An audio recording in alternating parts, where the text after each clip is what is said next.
Pessoal, boa noite. Sejam bem-vindos todos. E do Pedro, que bom, né? Pessoal de Santos, que legal. Pessoal, antes de começar, cadê o João? O João Martins, vocês conhecem ele? Esse rapaz que escreve sobre a nossa, para a nossa revista, e ele fez, nós fizemos uma revista especial, né? Sobre pólen e néctar, né? Então foi lançado lá ontem, lá em Campinas, no evento da IAC. Agora ele trouxe umas mudas de planta. Outro microfone aí, por favor. E ele vai explicar, o João, ele vai explicar. João é professor na área e viaja junto com nós em quase todos os congressos. É um especialista em plantas. E por isso nós fizemos uma revista especial para... né? Boa noite a todos. Eu e a minha mãe, que está sentada aqui com seus 87 anos, somos frequentadores antigos aqui da Facam. Nós fizemos o segundo curso que teve de apicultura aqui, né? Muitos amigos da gente já se foram, a gente sente a falta deles, né? Pessoas muito queridas, e outros tantos estão aí, e a gente fica muito feliz por poder aqui ver a Facam, os associados ativos aí.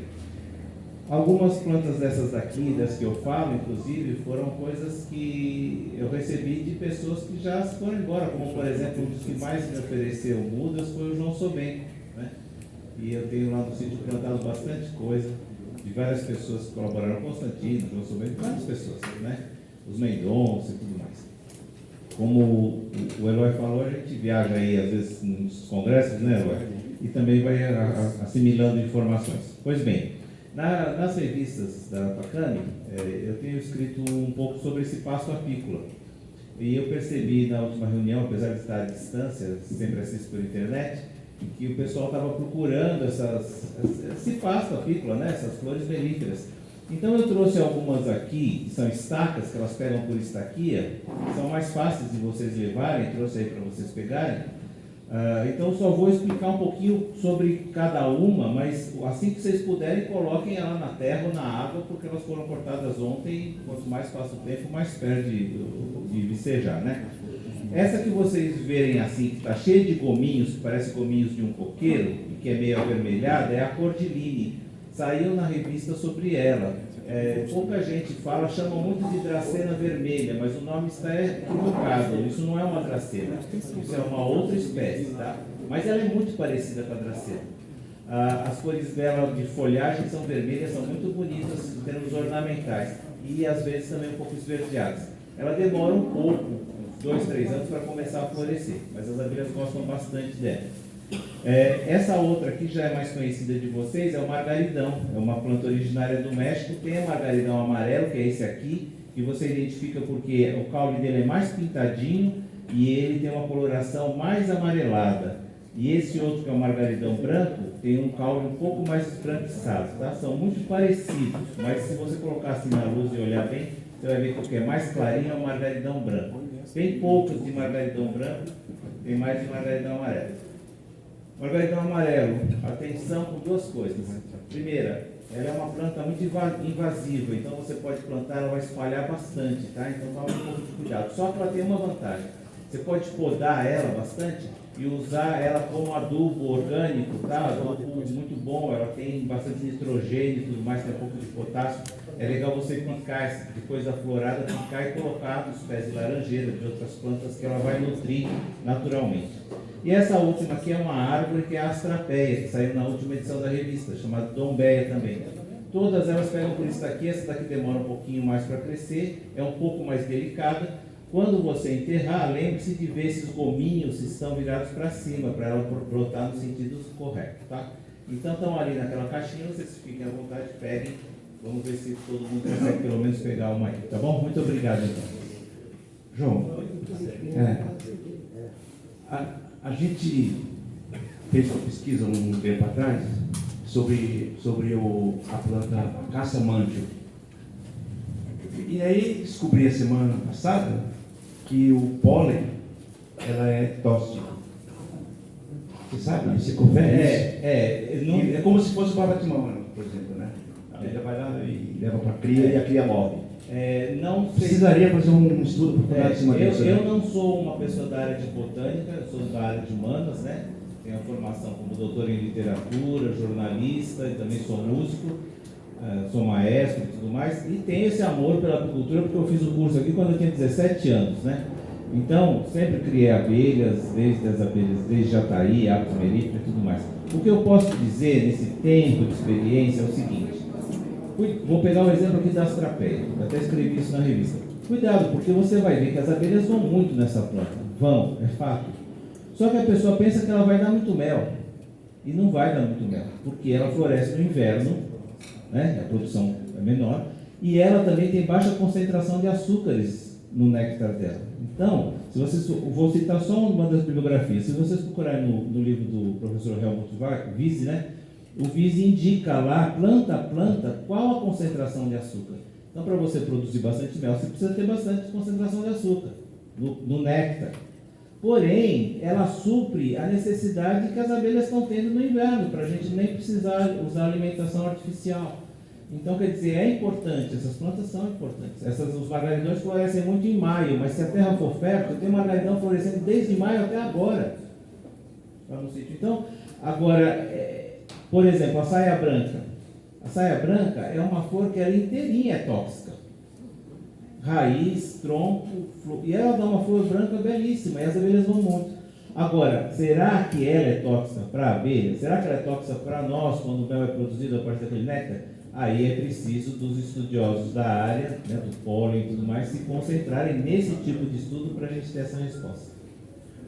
Obrigado, João. Tá bom? Obrigado. Vamos convidar o João para fazer uma apresentação um dia aqui musical. Montar um.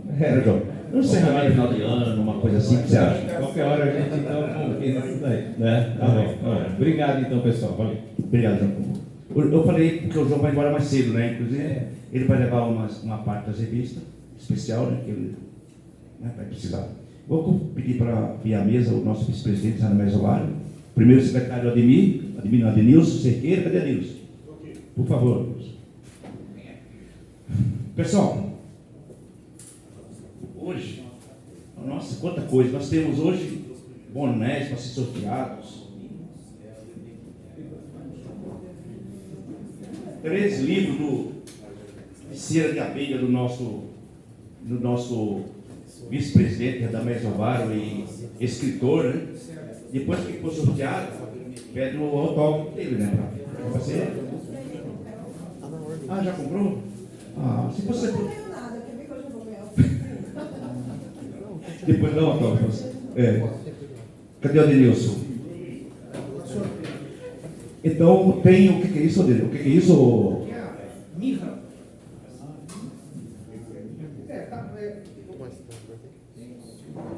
Isso aqui são mudas de mirra que eu estou fazendo aos poucos.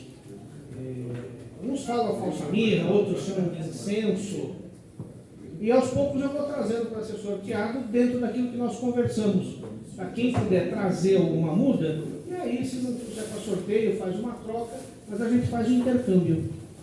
Adenilson? Então tem mais também 5 chapéus, 5 bonés da Apacam e uma camiseta, uma camisa, né? Tamanho M. Por exemplo, cadê o Álvaro? Tá aí? Se o Álvaro ganhar a camisa M, vai ter que trocar depois, né?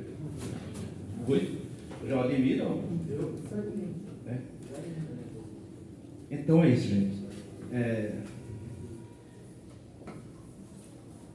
Essa palestra está sendo gravada pela TV Apacam no YouTube, né? Então depois. Tomás, quantos dias vai liberar lá? Está sendo rápido agora, né, Tomás? Uma semana. Uma semana vocês podem entrar na TV Apacam no YouTube e ver toda essa palestra aqui, né? Pessoal, nós fomos convidados para uma reunião da Câmara Setorial, dia 26. E aí, eu vou falar, mas deixa eu falar o que você falou.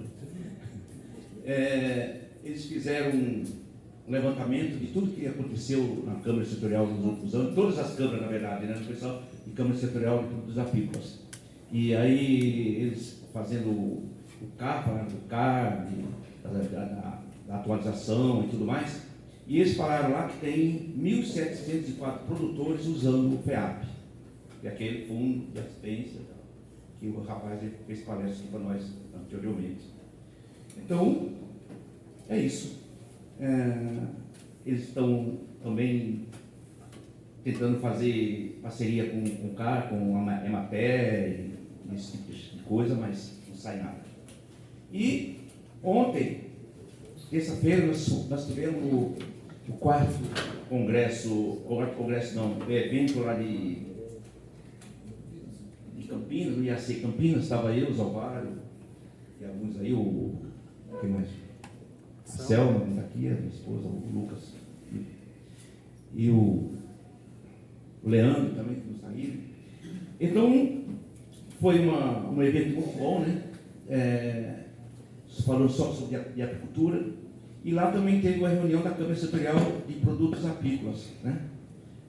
Que tem o presidente, o Joel, e além do Joel, da Câmara e do pessoal da Secretaria da Agricultura e Abastecimento, da SEARA, tinha 3 associações. A PACAME, a Associação de Botucatu, e uma associação de São Bento do Sul, acho que não cidade. E ficou porque antes o Joel tinha feito uma consulta com o Alcino, que é nosso presidente da federação, de reunir as 27 associações que existem no estado de São Paulo e reunir virtualmente e fazer uma reunião igual a nossa aqui para saber se sai alguma coisa. Porque a gente precisa reunir as associações da federação para alavancar a cultura do estado. Fazer uma união, exemplo que nós tivemos lá em Chapecó, né? Daqui a pouco vocês vão ver isso aqui. O que eles têm de parceria, de tudo mais. E aqui em São Paulo deixa muito a desejar. E você quer falar um pouquinho sobre o evento de ontem?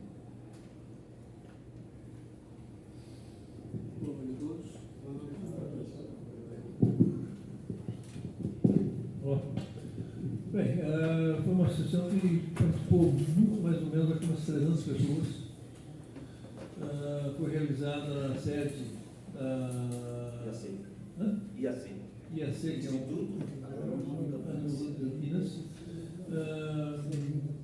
Tivemos palestras muito boas, comentando não tanto sobre o problema abelha em si, mas mais sobre os problemas que as abelhas têm trazido, né, para muita gente, principalmente de mortandade, que infelizmente está tendo.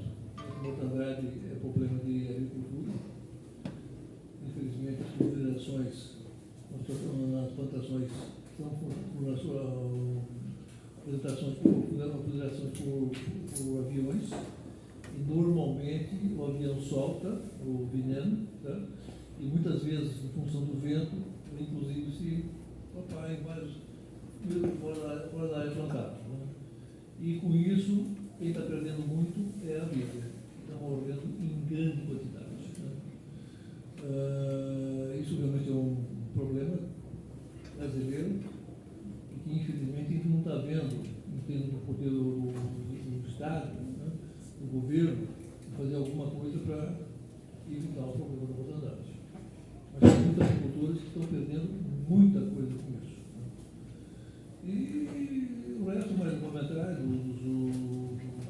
que o Estado tem feito, né, em termos de atendimento aos apicultores. Foi interessante, mas passamos um dia bom, né? Um dia realmente revendo amigos, batendo papo e ouvindo os palestrantes, dando uma matéria realmente bastante objetiva e necessária para a agricultura brasileira. Gente, estava lá também o secretário da Agricultura, né? Você tem o nome dele, né? Oi? Secretário da Agricultura. Estava lá presente. Do Estado, né? Do Estado de São Paulo. Secretário da Agricultura do Estado de São Paulo. Ele também, na reunião da Câmara Setorial de Produtos Apícolas, o Joel está saindo e está convidando alguma pessoa para dar continuidade à presidência da Câmara. Tem alguém aqui que se interessa? Eu indiquei o Vanini, mas ele falou que a Luísa já ficou brava. Não, quem falou isso? Ele falou que vai aceitar. Então, a gente vai precisar de um presidente da Câmara Setorial de Produtos Apícolas. Tá? Mas, vamos em frente. E outra discussão que teve lá, sobre a produção de mel, que tem caído bastante, eu pergunto aqui, são todos apicultores, né? Quem tem mel aí para vender? A Pacam está precisando de 5 toneladas de mel laranja. Tem? Alguém tem? Paga bem. Paga melhor que o Bonino. O Bonino está pagando 19, a gente paga 18. Alguém está comendo mel já? Ninguém? Laranja? Aqui, põe o pessoal aqui. Aqui no mercado. Nada, né? Então é isso.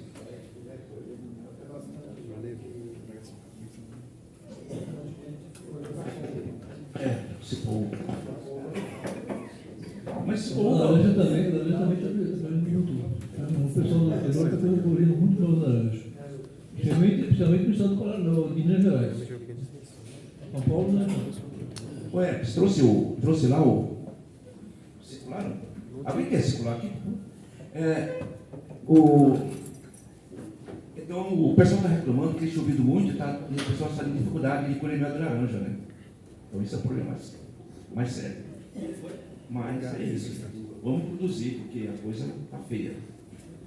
E vamos ver se a gente reúne essas câmaras setoriais com as associações, a federação. A federação, olha só, essa reunião, né, esse evento de ontem, vai ter todos os dias 3 de outubro, viu, João? Na próxima, nós vamos convidar você a fazer uma apresentação musical lá, já falei com o Osmar, até ele já te convidou, mas ele leva mais tempo em cima da hora, né?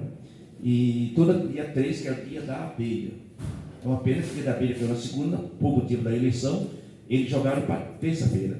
E o ano que vem, dia 3 de outubro, nós já vimos, vai cair na terça-feira. Então eu não perco essa reunião, vai ser muito importante para isso da agricultura. Está aí? Então hoje, nós tivemos no Congresso de Chapecó e o Edivaldo, apicultor, e doutor em apicultura, não, doutor em odontologia, mas apicultor, ele fez uns vídeos, fez um trabalho e vai apresentar aqui hoje para nós, né? Então, o nosso apicultor, o Edivaldo Orlando Juvenal, né, associado do diretor da Pacame, ele vai falar sobre o 2º Congresso Sul-Brasileiro de Apicultura e Meliponicultura e o 35º Encontro Catarinense de Apicultura e Meliponicultura, realizado em Chapecó, Santa Catarina, mostrando toda a sua organização. Nós que temos aqui deixamos muito a desejar. Toda a sua organização e as novidades da apicultura do sul do país. Tá? Então vamos ver. Você vai querer que faça as perguntas antes ou depois ou no meio, Edivaldo? Eu acho que primeiro depois, senão acho que não vai dar tempo. Né? Tá bom. Então anote suas perguntas e quando o Edivaldo apresentar, aí a gente faz as perguntas. Tá bom? Na verdade não é pergunta, é comentário. Comentários, tá bom. Então, por favor, Edivaldo.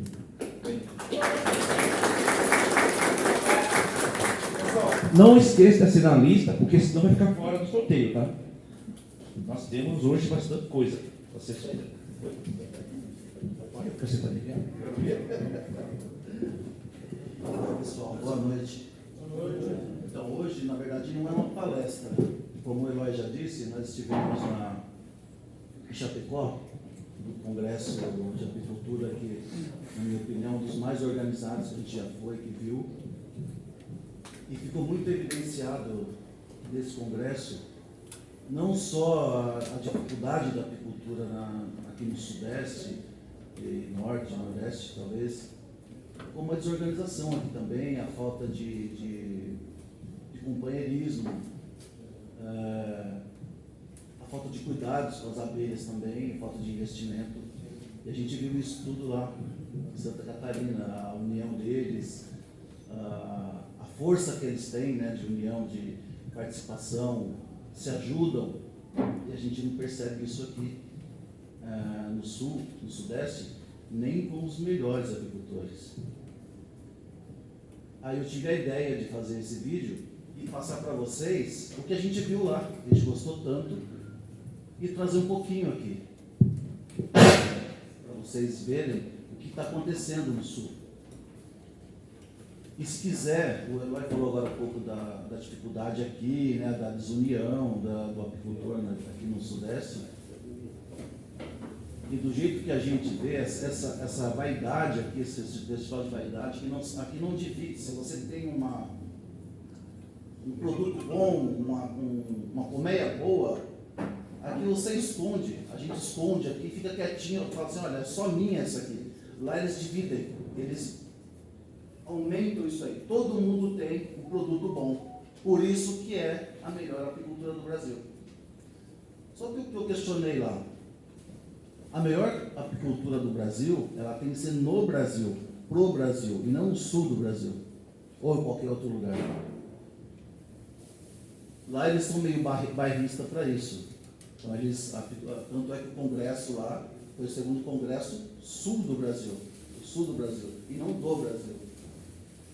Então, na verdade, há esse deslocamento para eles, são meio bairristas no pessoal do sul. Mas o que importa é que eles sabem o que estão fazendo, eles correm atrás e eles investem.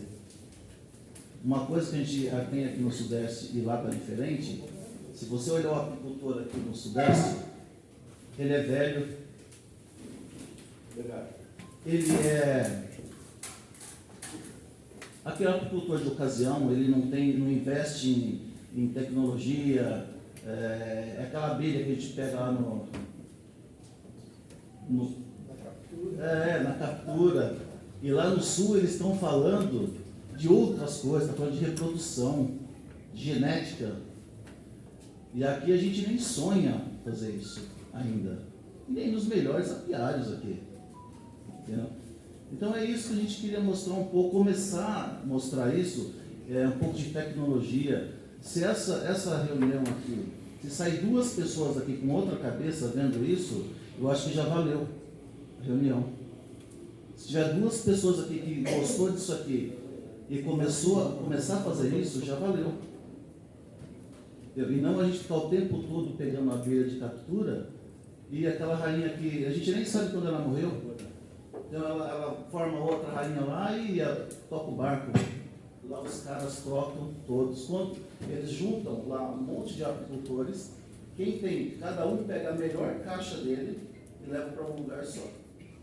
E uma pessoa cuida disso. Então tudo que tiver de melhor, eles dividem de novo entre eles e distribuem para todo mundo. Porque se essas abelhas, por exemplo, voarem, elas vão chegar boas em outro lugar também. E aqui, o que chega? Você sabe? A gente nem sabe, chega em enxamezinho desse tamanho, a gente está feliz da vida. Entendeu? Então a gente fez esse videozinho, na verdade é um vídeo que eu acho que vai até cansar um pouco, porque são 4 partes, mas especialistas, pessoas jovens também, só o último que é mais velho, né, e ele é bravo pra caramba, mas são pessoas que realmente estão na tecnologia e sabem o que está falando. Eu acho que é importante para a gente, para mim foi muito importante, e a gente queria passar isso para vocês. Né? Então a Fabiana é uma zootecnista na Universidade Estadual de Maringá, e ela fala de melhoramento genético. Na verdade, no fundo, todos eles vão estar falando de melhoramento genético, mas com algumas pequenas diferenças. E aqui tem grandes apicultores, o Aninho está aqui, que ali é o Marajá da apicultura do estado, né? E com certeza sabe muito disso aí, mas eu acho que vai aprender alguma coisa também, porque eles estão fazendo coisa diferente lá e precisa chegar para a gente aqui, entendeu? Então essa moça aí, nova assim, e vocês vão ver a condição dela, falando de tecnologia. Olá, amiguinho. É um videozinho curto, mas bem legal. Melhor ferramenta. Só que acontece que com o passar do tempo, a gente precisa selecionar não só uma característica, a gente precisa selecionar mais de uma característica. Por quê? Porque muitas vezes o animal que produz muito, ele não é tão resistente. Ou o animal que é mais resistente não vai produzir, não vai se desempenhar, ou muitas vezes o animal não é robusto, ou seja, ele produz e fica doente. Eu não posso ter um animal que adoece. E essas características, naturalmente, elas caminham em direções distintas. Então, no olho, a gente consegue identificar, mas quando a gente está no sistema de produção animal, que o número de informações começa a crescer muito, a gente não consegue pôr a mão nisso só no olho. A gente vai precisar trabalhar com um monte de equação matemática. Por quê? Porque a gente precisa quantificar as coisas e tomar decisões que o olho não consegue pegar. Ok, isso é história dentro do melhoramento genético. Gado leiteiro, gado de corte, suínos, aves. Mas e abelhas? Né? E para melhorar ou piorar, agora, além do que a gente observa, do que a gente tem de matemática nisso tudo, a gente tem a parte que se pode identificar lá nos genes, exatamente o que acontece dentro dos genes e como isso acontece. Não exatamente, porque ainda tem um caminho muito grande, até errado falar isso, mas já se identifica. Então, do olho, a gente tem tecnologia para identificar muito mais coisa. Tem tecnologia. Só que quando a gente pensa em melhoramento, não é, nossa, eu trabalhei com uma tecnologia e trabalho com inseminação e fiz análises genéticas mirabolantes, mas melhoramento genético é muito mais do que esse ponto isolado. Né? Se a gente observar aqui, isso aqui é um resumo do que a gente precisa decidir para começar um programa lá nos modos da produção animal de maneira geral, das espécies que já têm isso estabelecido. E não foi de ontem para hoje. Eles estão há muitos anos trabalhando nisso, certo? Então, nós temos uma série de estratégias que precisam ser programadas. Não é assim, eu quero a seleção para o meu apiário, vou fazer a seleção no meu apiário. Tem que ser muito maior que isso, porque isso isoladamente não vai dar respaldo para ninguém continuar, fazer um trabalho contínuo. Então, olha só, aqui a gente resume que a gente tem que decidir, olha quanta coisa. Primeiro lá, objetivos do programa. Um grupo que não é unido, ele não consegue chegar à conclusão disso aqui. Não consegue, porque a gente precisa chegar em um objetivo, ou vários objetivos, não interessa. Todo mundo tem que buscar mais ou menos a mesma coisa. Ok, depois disso, depois que a gente decidiu, e não é fácil, viu? Estou só mostrando um gráfico aqui. Depois que a gente decidiu, a gente precisa decidir quais características e que animais nós vamos medir, tipo de informação, porque depois que eu conseguir medir tudo isso, o que eu tenho que fazer? Eu tenho que processar essa informação. Depois que eu processo essa informação aqui pelos métodos matemáticos e tudo mais, o pessoal fala, o que eu quero com matemática? Gente, a matemática não é para você usar ela assim, é para usar na hora que você precisa, para esclarecer pontos que são úteis para o campo. Tá? Então, olha só. E depois eu tenho que decidir que técnicas reprodutivas eu vou ter, porque o que vai acontecer? Uma vez que eu tenho dados, uma vez que eu processo esses dados, eu preciso reproduzir esses animais. Em outras espécies, isso já está mais do que popularizado. Quem aqui fez um curso de inseminação artificial em bovinos? Isso no passado era raríssimo. O que a indústria do gado de corte fez? A indústria do gado de corte popularizou. Do gado de corte, do gado leiteiro, popularizou a inseminação. Por quê? Porque eles tinham material, eles já tinham caminhado isso aqui e continuam caminhando, tá? Isso aqui não é fixo, não é uma vez que tem que decidir, não. Isso aqui é o tempo todo rediscutindo. Só que qual é a diferença aqui? É que isso tem que estar organizado. Sem organização, isso aqui não acontece. Tá? Então, depois que tudo isso está certo, né? Aí a gente vai pensar em seleção e descarte e em seguida sistemas de acasalamento, só que isso tem que acontecer concomitante com o campo. Uma vez que houve um objetivo geral e se decidiu o que tem que fazer, aí esse plano todo tem que ser feito. Não, mas é mais fácil, eu faço lá no meu apiário mesmo, ótimo, vai funcionar, mas se a gente quiser algo estruturado, a ideia é essa aqui. Só que daí tem um porém nisso tudo, né? A gente sabe que... A gente sabe que isso aqui que eu mostrei agora para vocês funciona muito bem aqui, ó. O que é um rebanho núcleo? Essa pirâmide aqui é uma pirâmide de fluxo do material genético. Como é que funciona aqui o rebanho? Tudo isso que eu falei até agora, ele está aqui. Mas ele está aqui porque o rebanho comercial, ou seja, a gente sabe o que o rebanho comercial precisa. Então, o que acontece? A gente começa a ver que a gente tem uma pirâmide para organizar. Nós vamos ter aqui, né, todas essas decisões, multiplicadores de rainha, se fosse o caso, e o rebanho comercial que vai fazer o quê? Vai propagar isso, vai utilizar isso. Então, por que eu estou mostrando esses detalhes? Porque a gente tem que se organizar. A palavra é organização. E isso não pode ficar aberto, né, jogado. Tá? E isso aqui pode ser diferente também. As linhas ali estavam todas fechadinhas, ó, de vermelho, porque em algumas espécies isso aqui é fechado. Ninguém põe a mão aqui. Conhece aves, de maneira geral, aves comerciais? Ninguém põe a mão aqui. Isso aqui é segredo de empresa. Suínos, mesma coisa. E bovinos? Bovinos, não dá para fazer assim. Como é que eles fazem bovinos? Eles abrem esse fluxo. Aí o que acontece? O rebanho comercial participa, o material que está no rebanho comercial vai para o núcleo e vice-versa. Existe comunicação. Por quê? Porque não dá para melhorar sem discutir. E não é uma vez na vida. Tem que ter grupo, tem que ter trabalho, tem que ter treinamento. É uma ação muito maior. Mas ok.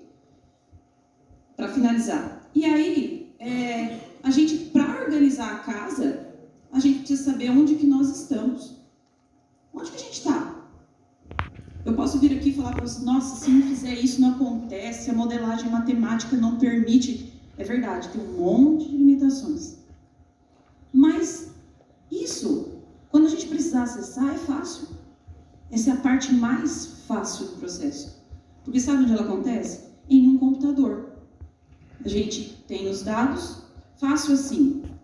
Existe um treinamento de uma vida para conseguir, né? De uma vida, eu digo, de muitos anos para fazer isso, mas teoricamente está pronto, é só processar.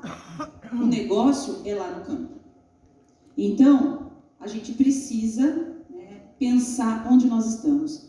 A diferença que existe entre as espécies que estão já organizadas nesse sistema é que elas se perguntam toda hora.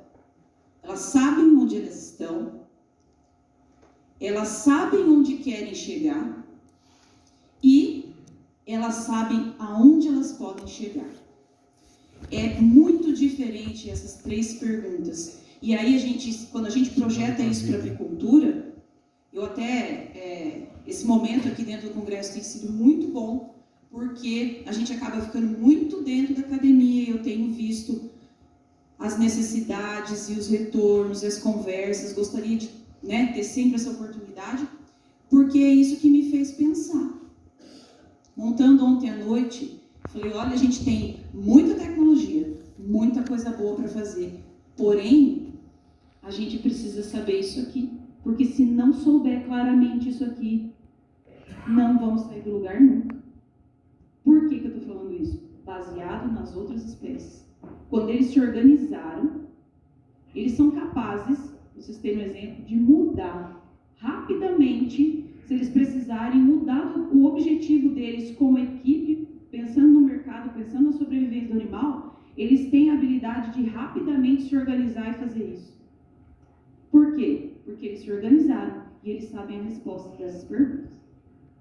Então, por isso eu acho muito interessante a questão da mesa. Aqui foi passada uma ideia acadêmica e sistemática de espécies que já têm sucesso na questão do melhoramento. E agora, o interessante é que nós vamos conversar com o pessoal da mesa sobre a realidade. O que a gente tem na mão, porque se a gente não souber o que a gente tem na mão, de fato, nós não vamos saber planejar. Certo? Então, eu gostaria de passar a palavra para o Gustavo, que vai iniciar toda a discussão, e depois Peter e depois o Robson, certo? Então, fiquem à vontade. Basicamente, ela fala de organização e união. É isso que a gente não tem aqui ainda. A gente é aqui da Pacame, né? A gente está, é uma vitrine, a gente está vendo tudo, né? O que acontece na apicultura, e a gente não vê isso, nem organização e muito menos união. E lá no Sul eles trabalham basicamente com isso, e tecnologia. Agora o Gustavo, esse Gustavo Nabel também, ele é um cara muito bom, ele é médico veterinário, ele era do Sul, mas ele corre todo o Nordeste, orientando aquela região como ter as melhores, a melhor produção, né, os melhores produtos, e é isso que vai passar aí. Eu acho que ele é um pouco mais profundo a apresentação dele, então vamos lá, vamos ver mais um pouquinho. 2 meses dentro da Cidade das Abelhas de Florianópolis. E de lá para cá, fiz muitos amigos aqui, até hoje, conheço a velha guarda aí toda, praticamente, da apicultura, e já me considero também da velha guarda, que eu fico muito feliz de ver jovens entrando, né, para a atividade, e me sinto muito honrado de ter vindo aqui. E só para desfazer uma fake news aí, ontem o pessoal estava falando que eu perdi o voo lá em Recife. Na verdade, o voo foi cancelado. Por isso que eu não cheguei ontem aqui, infelizmente. Mas hoje eu vou tentar contribuir aí, compensar o que a gente perdeu ontem. Pelo menos eu perdi muito de estar com vocês aqui. Mas enfim, é coisas do destino e a gente vai tocar o barco. Eu estava em Fortaleza, só para complementar e iniciar, e fui falar sobre profissionalização da apicultura. O que a professora Fabiana falou aqui, cabe certinho. Eu citei 2 setores que eu falo invejo, mas na verdade a palavra certa é admiro. Eu admiro a avicultura e a suinocultura, que são 2 setores hoje que não dependem de ninguém para se desenvolver e para deslanchar. A cada ano batem recordes de produção, produtividade, com pandemia, sem pandemia, com guerra, sem guerra. O setor é um setor que se autofinancia, cresce todo ano e, geneticamente falando, investe bastante. Por isso que a gente comia um frango que demorava uns 60 dias para ficava lá duro, né, na hora de comer. E depois, hoje, a gente tem aí um abate aí fenomenal. Em poucos dias está se abatendo um frango. Hoje o suíno caminha no mesmo caminho. E a apicultura, eu vejo que é uma atividade que se encaixa perfeitamente nesse sistema da avicultura e da suinocultura. Porém, a gente precisa fazer cada um a nossa parte. Essa questão do melhoramento genético, vim conversando com o Robson, que eu conheço há pouco tempo também, né? Eu não vou falar aqui, porque senão a gente se conhece há um bom tempo também. E de lá para cá, claro, a gente vem trocando muitas informações. E hoje em dia a gente sabe que existe uma polêmica no ar, que infelizmente eu perdi de estar contribuindo ontem aqui, e que a gente veio trazer. Achei muito oportuno esse tema de hoje, porque a gente tem que começar a trazer o pessoal para eventos, para esclarecer vários pontos. E o que aquele primeiro slide que a professora colocou aqui é o que ninguém está falando nos grupos de WhatsApp. O que eu participo de vários, e o que o pessoal fala nos grupos de WhatsApp: não preciso ir para evento, palestra, seminário, porque tem tudo hoje no WhatsApp. E é um ledo engano, é uma enganação o WhatsApp. Você pega as informações superficiais que podem te levar para um caminho aí ruim, um caminho de prejuízo, sem volta. E aí é complicado. Essa troca de experiência aqui, olho no olho, é o que vale, continua valendo, porque é assim que a gente vai juntar, viu, professor? A academia com os apicultores. Porque isso é um desafio que, desde quando eu entrei em 97 na atividade, é um desafio das informações da academia chegar até nós. E tem muita coisa boa lá que nunca chega para a gente. E está na hora da gente fazer essa conexão, e é só em eventos como esse que a gente consegue. Mas vou adiantar o assunto, que eu vou deixar depois vocês aí para as perguntas. Então, Coloquei aqui algo que a professora já passou também, né? Mas deixa eu ver se tem um apontadorzinho. Tem não? Onde que é? Não, mas já aperta e desliga aí, pronto. Obrigado. Então, o que é melhoramento genético, né? Muita gente fala melhoramento, aí você já recebe aquela bronca do pessoal que está querendo fazer outro trabalho e fala assim, não existe melhoramento genético em africanizado. Escuto muito nisso. Muito. E existe. Tá? Existe melhoramento genético na nossa abelha, que começou em 1956. Tá? E de lá para cá, muito se bate agora, ultimamente na africanizada, o que está trazendo outros problemas também, que na verdade é que a gente tem uma abelha que pode sim ser utilizada, melhorada e até complementada, porém junto com a academia. Apicultor não vai fazer melhoramento genético, tem inseminação artificial, tem um monte de coisa. E a primeira palestra que eu escutei desse cidadão aqui, do Robson Hadi, ele falou uma coisa que eu falo até hoje, gente. Eu fui do Senar por 20 anos, instrutor. Fui consultor do Sebrae por 13 anos, presidente de federação do Mato Grosso do Sul, de apicultura, coordenador da Câmara Setorial e diretor-presidente do Mel do Pantanal. Hoje eu decidi ser produtor, apicultor. 100% do meu tempo, praticamente, eu sou apicultor. Decidi virar apicultor. Porque é o que o Robson sempre falou na definição de papéis. Eu não sou pesquisador, eu não sou produtor, fabricante de colmeia, eu não sou dono de entreposto, eu não tenho vocação para ser empresário, eu tenho vocação para produzir. Então é a área que eu escolhi. A área de pesquisa são os pesquisadores, eu não vou pesquisar, eu não tenho recurso para isso e não tenho conhecimento suficiente para pesquisar. Se fala então em cálculo aí, em matemática, Deus o livre, aí piorou. Então deixa para quem sabe.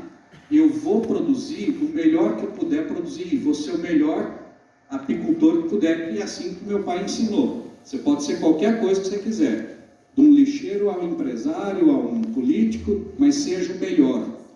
E eu quero ser o melhor produtor para inclusive dar exemplo. Aqui na plateia eu tenho muitos alunos do primeiro curso de apicultura online que eu criei em 2017, não existia pandemia, nada, e é uma forma diferente de ensinar. Existem muitos cursos por aí, porém existe uma forma certa de ensinar pela internet, não é de qualquer jeito. E aí você tem que acompanhar o seu aluno de uma forma que eu leve ele para o sucesso, que meu aluno tem vocação. Já transformei muitos produtores de mel em excelentes produtores de rainha, em donos de entreposto. Largaram a produção, viram que não gostam de ficar catando carrapato lá no campo, atolando o carro, passando calor ou passando frio, sede, mas gostam da parte comercial. E muitos que se identificaram com a venda. E na questão do melhoramento genético, eu deixo para quem sabe fazer. A gente até faz no apiário, porém, de uma forma como a professora falou ali, num núcleo pequeno. A gente não tem um programa de melhoramento genético nacional que poderia ter, a partir de agora, a gente pode até pensar, mas a gente não tem um trabalho amplo para que possa, de fato, a gente dizer que existe um programa de melhoramento genético no Brasil. A gente precisa, dar um salto nisso. Então, é a base de um programa que visa o aumento de determinada característica quantitativamente.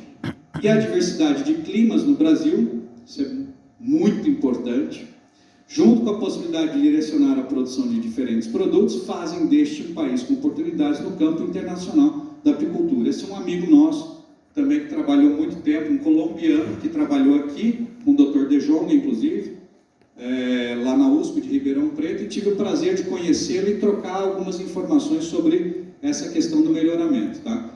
Eu vou pular um pouquinho, porque isso aqui é o que é o melhoramento genético, mas eu queria deixar mais aberto para as perguntas, que eu acho que a gente vai ganhar bastante com isso, e vai ganhar bastante tempo. Né?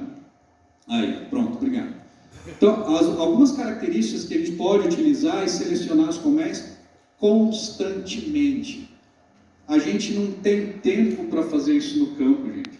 A gente tem que produzir. Quem tem que fazer isso é o pessoal especializado na questão da produção de rainhas. Tá? Não é nosso papel fazer isso.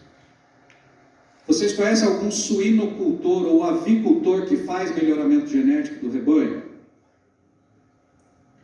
Não precisa nem responder. Mas quem já é suinocultor e avicultor já sabe. Tá? Estão lá dentro de laboratório, vendo contagem de espermatozoide, etc. Ou estão lá no barracão produzindo. Tá? Não é diferente na apicultura, não. Tá bom? Então aqui a gente tem características constantemente, olha só, produção de mel, própolis, pólen, geleia real, comportamento higiênico. Lá no Mato Grosso do Sul a gente aprendeu a chamar aqui a Cidasc aqui, lá chama Iagro. A gente não tem medo de chamar Iagro, ó, tô com um besouro no meu apiário. Começou a aparecer bastante lá e hoje o apicultor não tem medo de chamar Iagro. O apicultor cobra Iagro hoje. Porque ele quer segurança, ele quer que a Iagro ajude ele a contornar o problema. E vou dizer para vocês, não é o bicho de 7 cabeças. A gente achou, ficou com medo na época, mas não é aquele bicho de 7 cabeças, não. Porém, se não tiverem, melhor. Tá? Dá um pouquinho mais de trabalho vocês depois processarem mel, venderem enxames ou até mesmo rainhas. Vocês têm algumas restrições. Então, é importante que a gente consiga controlar da melhor maneira possível. Então, isso aqui hoje é muito, muito importante. Comportamento higiênico, pessoal, se não tiver, a gente pode ter problemas sérios no futuro. Tá? Então, para mim, essa, como veterinário, inclusive, isso aqui é uma característica que a gente não pode deixar de atender. O apicultor sabe fazer isso aqui? Alguns sabem, outros não têm nem ideia. Entendeu? E aí começa a complicar. Taxa de infestação de varroa, incidência de nozema, a gente tem que fazer isso, tem que fazer essa contagem, tem que fazer esse acompanhamento, tá? E outros mais. Então, como fazer? Resumidamente, o que a professora colocou aqui, eu trouxe basicamente aqui em resumo. Padronizar práticas de manejo. A gente tem manejos padronizados no Brasil?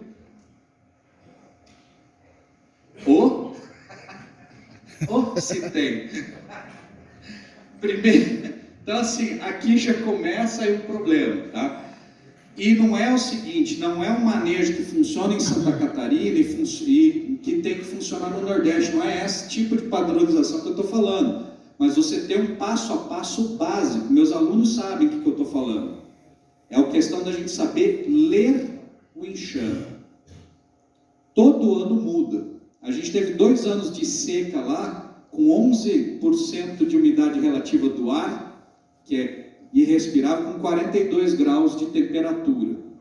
Em 2020, eu com 150 colmeias produzi 300 quilos de mel. Não teve jeito, não teve milagre que pudesse fazer mudar a coisa, porque com seca no inverno e 42 graus ali todos os dias, a coisa ficou bem complicada e a seca veio até início deste ano. A gente só conseguiu produzir razoavelmente bem na seca de 2021. Esse ano parece que está entrando nos eixos. Mas eu não fico, só que lá eu sabia, não por previsão do tempo, mas olhando o que os enxames estavam me dizendo que ia acontecer ali para frente. E eu me preparei, e aí a gente se virou diante desse desafio. Tá? Troca constante de rainha. Quem aqui de fato troca rainha? Não a cada ano, mas quando se mostra o enxame já decaindo, que geralmente é 50% das colmeias do apiário. Não tem jeito, isso é também matemática e estatística. 50% das colmeias do apiário não vão produzir, pelo menos nem na média, sempre vai ser abaixo da média ou muito abaixo da média. Isso aí não tem jeito de escapar. O que a gente precisa fazer é elevar a nossa média, mas tem que haver troca constante de rainha. Praticamente, porque o pessoal me pergunta, quando que eu posso trocar? Quando apresentar sinais de fraqueza, ponto final, tá? Não fique esperando, não. Produção de zangão. Como é que faz produção de zangão? Isso que eu estou falando. Tem gente que sabe e faz. Nós, produtores, temos que produzir, não zangão, mas o que a gente decidiu produzir. Produto, no caso, né? Que apicultor, para mim, tem que produzir abelha. O resto é com elas. Avaliação contínua da produção, também. E inseminação instrumental, que é como a gente consegue fazer melhoramento genético. Senão, vai ficar sempre aquele melhoramento meia boca, tá? A gente consegue fazer naturalmente. Eu conheci um produtor de rainhas na Argentina que faz a fecundação natural. E rainhas espetaculares, tá? Mas tem que ter um programa rigoroso para seguir. Vocês podem também trabalhar com o método Palmer, que foi, o Peter aqui me substituiu. Muito obrigado pela substituição. Dizem que foi até melhor, né, do que eu, então fico mais feliz assim. Porque o importante era ter passado mesmo a informação. Muito obrigado, viu, Peter, pela honra aí de ter substituído. Então, o método Palmer, que o Peter falou ontem, a gente está trabalhando muito com produção de núcleos lá, para a gente abastecer as colmeias com quadros de cria também, assim que elas apresentam uma certa dificuldade em acelerar o processo. Então, hoje a gente basicamente não tem colmeia fraca no apiário. Então, só falta mesmo o clima contribuir, tá? Eu vou rapidinho aqui. Então, nesse caso, as colônias que são de produção, que são saudáveis, mas exibem um desempenho mais ou menos, a gente está transformando tudo em núcleo. E não precisa ser um núcleo de 5 quadros, não. Pode pegar ninho mesmo, põe um alimentador ou uma divisória lá e toca o pau, tá? E aí trabalha na questão aí de introdução de rainha, fica muito mais fácil, vocês ganham muito mais enxame. Isso aqui me preocupa bastante, sanidade, como médico veterinário e como apicultor, tá? Mas tem gente que faz o papel, que é a SIDASC, IAGRO, universidades e os produtores de rainhas que fazem essas análises todas aqui, porque o comportamento higiênico para nós é imprescindível, ok? E a gente chega em resultados assim. Eu trouxe essas fotos rapidamente, porque quem é meu aluno já viu essas fotos várias vezes, só que isso aqui são em municípios diferentes, tá? Não é para me gabar ou ganhar like, não. Que saiu no Facebook essa foto de um apiário de um aluno meu, e que é lá em Bela Vista, fronteira com o Paraguai, aquelas outras fotos eram em outro local. E tem alunos aqui no Rio Grande do Sul que conseguem as mesmas coisas. Em Santa Catarina, Paraná, Nordeste. É o que eu falo, gente. A base é a mesma, o manejo é o mesmo, a leitura que você faz do enxame é a mesma. Por isso, manejos são às vezes diferentes, porém a base é a mesma. A leitura que se faz do enxame tem que ser a mesma em qualquer lugar do mundo onde se trabalha com aves melíferas, tá? Isso aqui não é para tirar, foto, porque falaram que eu montei isso aqui para tirar foto e ganhar like na internet. Primeiro que eu não entendo muita coisa disso. Segundo que para montar um apiário só para tirar foto dá mais trabalho do que produzir. Então, essa aqui é foto real, produção real. Só não aconteceu nos últimos 2 anos. Isso aqui é foto de 2020, inclusive. Um pouquinho antes de começar a seca, que detonou um pouco a produção. Mas quando a florada permite, o manejo permite, é isso aí, tá? Só aproveitando fazer uma propagandazinha, quem quiser me encontrar depois é só procurar por Clube Tecnoapis ou Tecnoapis no YouTube, que já me acha lá e a gente tem bastante coisa bacana. E amanhã tem a live ainda, que é às 9 horas do horário em Brasília. A Rede Globo, o Globo Rural já está preocupado com a audiência já. Estou tirando a audiência lá. Então quem quiser assistir, a gente sempre tem um assunto bacana para tratar lá. E vocês podem fazer as perguntas por lá também. E esse aqui é o nosso Zap, também para quem quiser mandar uma mensagem depois, fica à vontade. Vamos chamar. Vocês sabem, eles aí, sabe melhor que, talvez até que... Oi?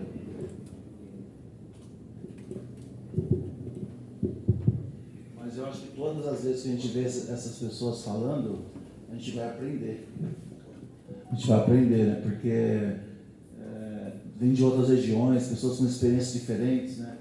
Agora vai ser esse Peter, ele é do Pará, né? É um cara também que entende muito e ele passa por todos os estados do sul, aprendendo e ensinando alunos também. E ele fala bem pra caramba também, manja muito de melhoria genética. Falo quase gritando, né? Então o PA é alto pra caramba. Pessoal, bom dia, né? Me apresentar, eu sou Peter Hansmiller, sou engenheiro agrônomo formado em Belém do Pará, né? Vivi na escola da Embrapa Amazônia Oriental, né, por 14 anos ali trabalhando, né, na região do Pará e da Amazônia como um todo. E estou há 5 anos em Santa Catarina, em Florianópolis e atuando pelo Senar, né, no programa TEG. Então a gente tem um grupo aí de aproximadamente 30 produtores, né, onde a gente atende mensalmente. Então, para dando uma continuidade, né, no que os colegas já falaram aqui, a gente vai falar de seleção, né? E a minha proposta é falar um pouco, até para clarear e nortear vocês do que se faz em campo nesse processo de seleção e o que o produtor pode fazer, né? O próprio Gustavo falou em relação à distância que existe entre o produtor e o que é feito nas academias, né? Então, assim, um pouco do trabalho que eu gosto de fazer, que eu vim da academia e fui para o campo, né? Apaixonado pelo campo, pelo empreendedorismo, pela assistência técnica. Então, assim, eu venho trabalhando uma proposta, né, uma metodologia de fazer seleção em campo, para que, como se fosse que o produtor fizesse uma parte do trabalho, né? Porque quando a gente fala em programas de melhoramento genético, a gente sabe que a gente está à mercê de política pública, né? Eu acredito que é um pouco por isso que esse movimento, a gente não tem, né, um material genético bem estabelecido, né, e de qualidade no Brasil como um todo. Porque se tem uma verba que dura 1, 2, 3 anos com um programa, essa verba acaba o programa, acaba o doutorado da pessoa e a coisa define. Então a gente não tem um processo contínuo, né, como os colegas falaram, melhoramento genético, seleção é contínuo, ano após ano, né? Então, um pouco do que eu quero colocar aqui para vocês é um pouco do que eu faço com meus alunos, né, e do que eu faço com meus apiários. É uma proposta resumida, simplificada, para que no segundo momento a gente tenha o suporte da academia, né, para conseguir ter material biológico de qualidade, né, e que a gente consiga mudar um pouco esse cenário da produtividade no Brasil como um todo, né. Então, quando a gente fala em seleção, né, tem a seleção natural, que é contrária ao que o apicultor quer, né? Na abelha no mato, o que a abelha quer, né? Enxames menores, com pouca reserva de alimento, muito prolífero, né, reprodutivo, né, para perpetuar a espécie. E já o apicultor, né, ele quer um enxame com alta produção, com um enxame mais desenvolvido, com produção, com população maiores, com maior reserva de alimento, né, e resistente às patologias, né. Então, assim, ó, quando a gente fala, vamos começar um programa, vamos abrir uma seleção. Galera, 90% ou mais das vezes, quando a gente encontra e chega no apiário, é impossível fazer um processo de seleção. Porque a condição do apiário não permite que a gente faça isso, né? Não tem nivelamento das rainhas nas idades, nem na população da colmeia. A gente não tem um nivelamento de população, as colônias não são numeradas, né? O apiário geralmente está no meio do mato, né? Então, esse comprometimento aqui do produtor é básico para a gente iniciar um programa, né? A gente precisa ter rainhas da mesma idade, colônias niveladas, né? População nivelada, né? E o comprometimento com a coleta de dados, né? Tanto do técnico que está orientando, né, o processo de seleção, como do próprio produtor, né? E a gente sempre fala em trabalhar com números acima, pelo menos acima de 100 colônias, né? E quando a gente faz esse processo de nivelamento, a gente espera pelo menos 35 dias para iniciar os testes de seleção. E essa seleção, né, ela é baseada nos índices de seleção, que basicamente são os coeficientes de desempenho, né? A gente define alguns coeficientes de desempenho para estar mensurando, né, e validando, né, os indivíduos que a gente quer trazer para o banco genético, para o banco de matrizes. E sempre procurar trabalhar com a mesma unidade numérica, né, para poder validar as mensurações. E aí a gente trabalha com alguns pilares dentro desse processo, né? O que são esses índices, o que a gente pode mensurar em campo para trabalhar, né? Índices de produtividade, índices de patologia e resistência à doença e índices comportamentais. Normalmente a gente trabalha diretamente com isso aqui, né? E esses outros aqui, eu ainda não tive oportunidade, por exemplo, de fazer seleção para polinização dirigida, por exemplo.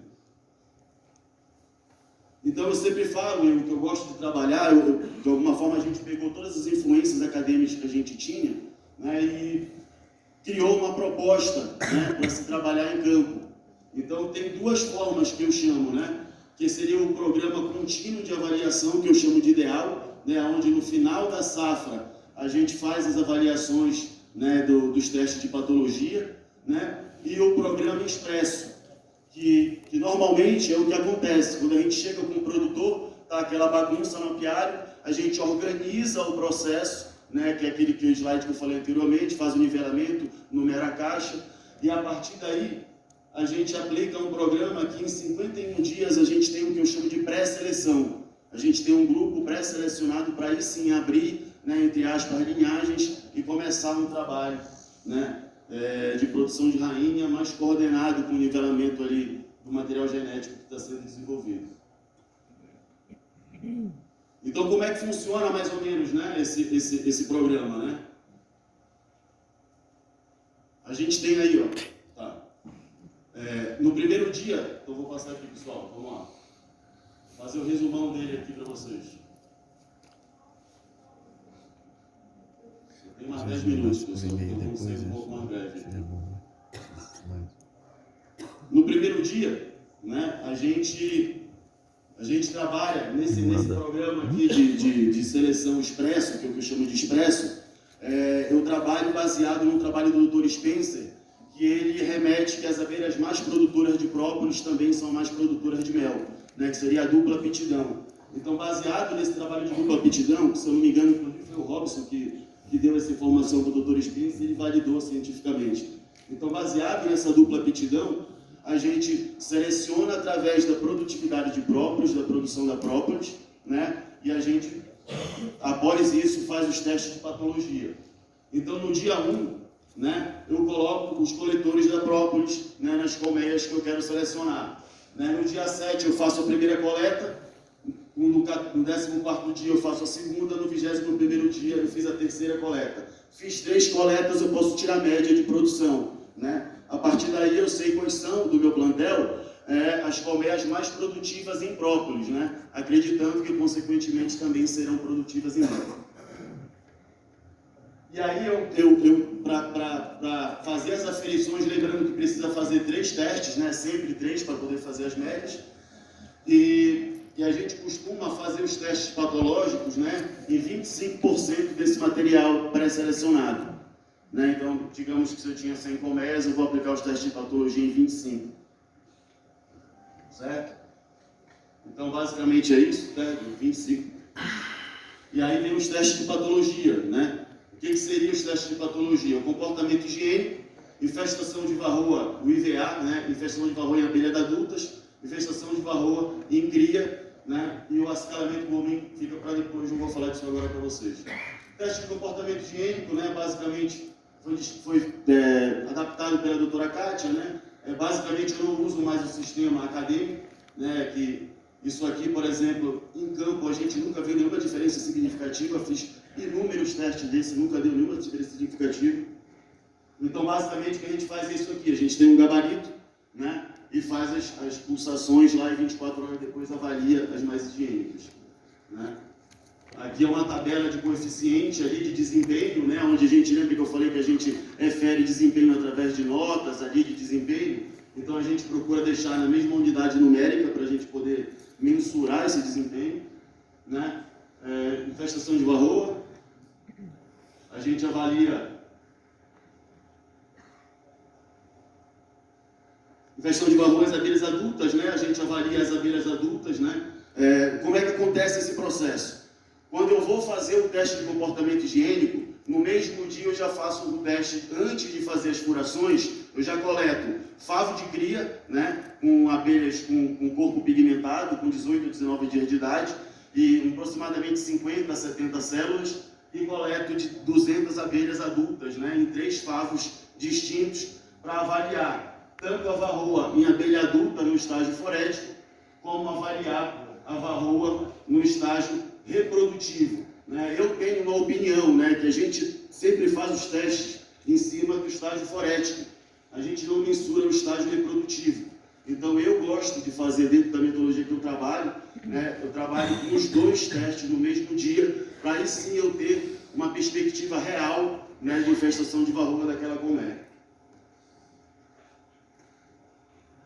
Também a gente tem índice de seleção para isso, né? A gente tem uma tabela que aí faz a avaliação numérica dela, para a gente poder colocar numa avaliação. Só que acicalamento é outra história, pessoal, vou dar uma puladinha disso, tá? E aí a gente tem essa planilha, né, onde a gente coloca os dados de todos os testes e das repetições, e ela te dá as matrizes pré-estabelecidas no final. Tá? Ela trabalha desse jeito. Então, assim, ó, o resumo, né? Em 21 dias eu avalio as minhas colmeias produtoras, né?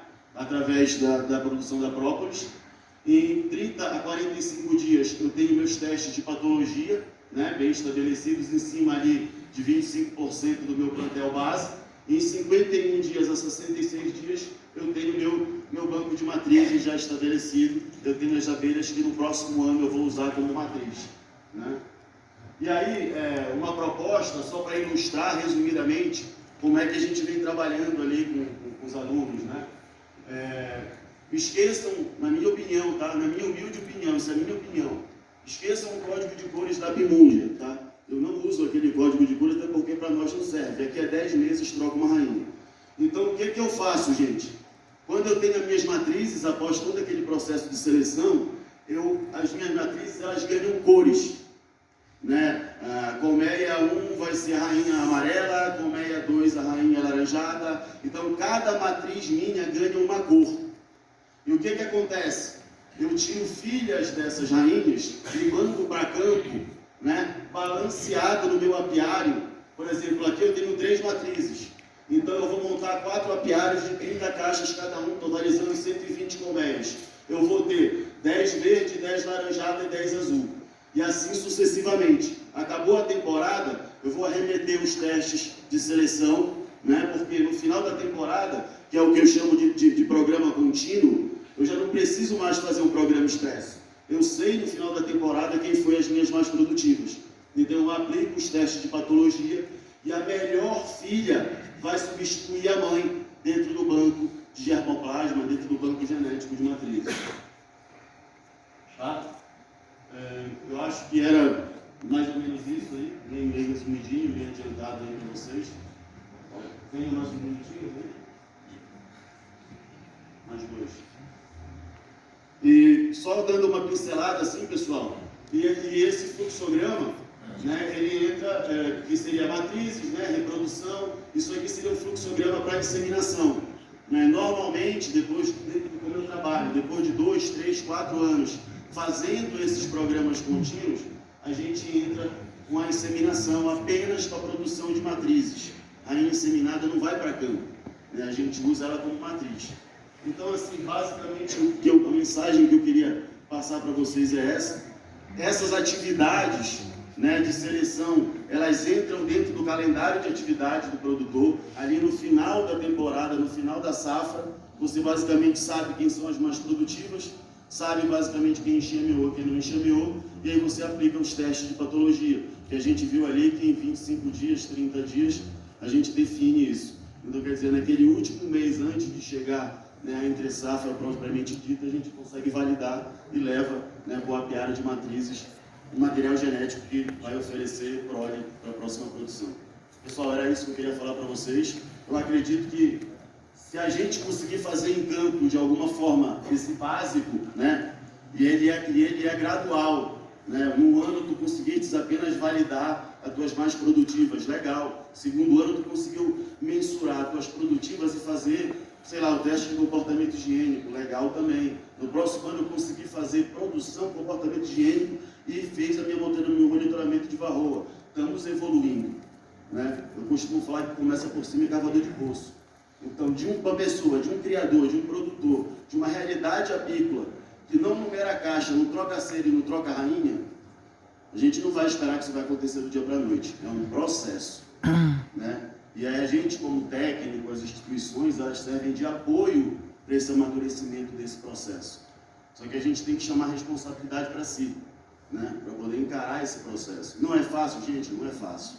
Você dá vontade de chorar de noite contando varroa, Mas é assim, se não fizer, não vai acontecer.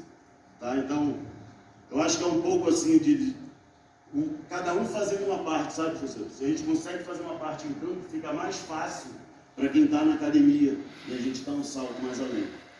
Obrigado, pessoal. Era isso que eu queria falar com vocês.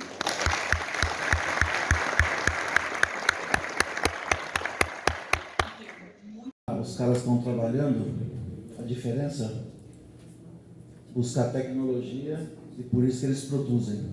E a gente pode fazer isso também aqui. Mas com essa dificuldade aí, estudo. A Associação do Botucatu fechou um acordo com o SEBRAE e eles estão montando todo um projeto de educativo. O SEBRAE, se organizaram o SEBRAE, então fazendo tudo isso daí com eles lá no Botucatu. Não é o casal de se organizar aqui. Então, eles estão fazendo em Botucatu, né? Lá no sul, eles estão fazendo Santa Catarina, Rio Grande do Sul, Paraná. Eles se juntam e se ajudam. A gente está fazendo em Botucatu, o outro faz ali em Campinas, o outro faz ali, e ninguém consegue fazer nada. Mas aqui, Falamos aqui no início, né? No início. Fala no microfone para todo mundo escutar, porque está chegando aqui.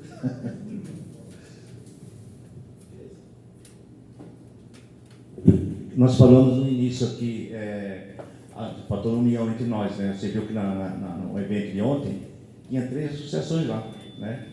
Então precisa realmente fazer isso. E esse rapaz aqui, Robson Hard, esse aqui é o Papa da apicultura no Brasil. Então vamos prestar bem atenção no que ele fala, porque ele é um cara bem prático e está há muitos anos na apicultura, tem muitos trabalhos publicados, inclusive na nossa revista Mensagem Doce. Então vamos ver. Não fazer nenhuma apresentação, porque eu acho que dispensa isso com esse tempo que está aqui. Tudo que tinha que ser mostrado em fotografias já foi mostrado, certo? Então eu quero questionar uma situação aqui para, já que alguém tem que criar polêmica, que seja eu. Okay? Existe aí uma conversa nos bastidores que não tem como se fazer melhoramento genético em abelha africanizada. Ótimo. Quando você fala assim, não tem como estabilizar uma linhagem, um híbrido, é uma verdade. Não tem como fazer melhoramento genético, é uma mentira. E geralmente quem prega isso é porque é preguiçoso. Porque para fazer melhoramento tem que trabalhar. E muito, não é pouco. E muitas vezes você não consegue os resultados que você quer. Então transferir a culpa para alguém é muito mais fácil e muito mais cômodo. Isso é uma característica do narcisista e do preguiçoso. Geralmente esse tipo de pessoas, eu não gostaria de citar nome, mas se for necessário eu cito, um a um nominalmente, são pessoas que nada fazem, nunca fizeram nada, não vão fazer nada e tem tempo de ficar de vadiagem o tempo inteiro na internet. Para melhorar geneticamente, nós temos que fazer uma coisa muito simples. Primeiro, tem que querer fazer. Segundo lugar, tem que padronizar o seu material todo. Terceiro lugar, determinar o que você quer selecionar. Eu quero selecionar para 5 coisas. Esquece. É um pedaço de cada vez. Eu vou selecionar em 1 ano. Esquece também.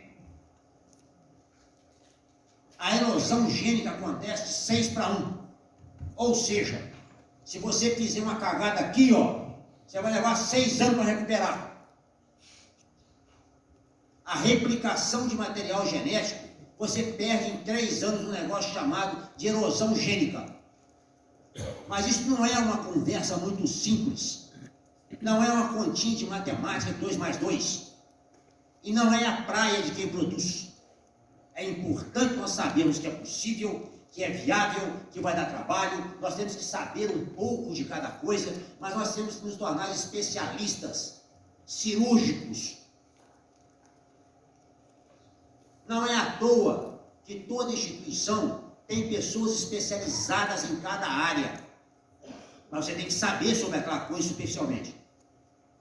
Então, por exemplo, nós pegamos aqui um grupo de apicultores que trabalha com... Vamos fazer um melhoramento. Vou citar aqui um exemplo do Espírito Santo. Poucas colmeias. 3 produtores ou 4 produtores, 1.500 colmeias. Selecionamos 60 matrizes. Sabe quantas sobraram? 6. 6 de 1.500.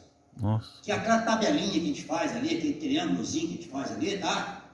Em abelha ali é bem apertadinho em cima, mas muito apertadinho. Porque a abelha está aqui não é para produzir mel para a gente. Ela está aqui para polinizar, para migrar, para ocupar espaço, esse tipo de coisa. Então, se vocês quiserem fazer uma seleção, é possível fazer. Mas tem que resolver primeiro o que você quer. É mel? Maravilha. Vamos medir esse negócio. Aí o cara faz a primeira coisa, mas tem que numerar as caixas? Tem. Aí tem que anotar quantos quadros de mel colheu? Tem. Mas eu tenho caixa diferente, então você tem que medir esse troço de outro jeito. Você tem que medir. E a abelha tem um problema, tá? Uma rainha fecunda com uma média de 18 zangões. Essa variação genética que vai dar aí, e essa variação de medição comportamental, é um trem absurdo. A abelha não é vaca, não. É muito difícil. Outra coisa é a questão de produção de machos. Ah, vou produzir zangão. Rapaz, aquele tem derrame. Dá derrame. E você vai botar comida para aquele bicho, ele gasta 48 dias para sequenciar o enxame, mais 24 dias para começar a nascer os primeiros zangões, mais 12, 14 dias para ele começar a ficar fértil. E aí você tem que botar comida um dia. Elas matam todos. E você tem que começar tudo de novo. Não tem nada fácil, não.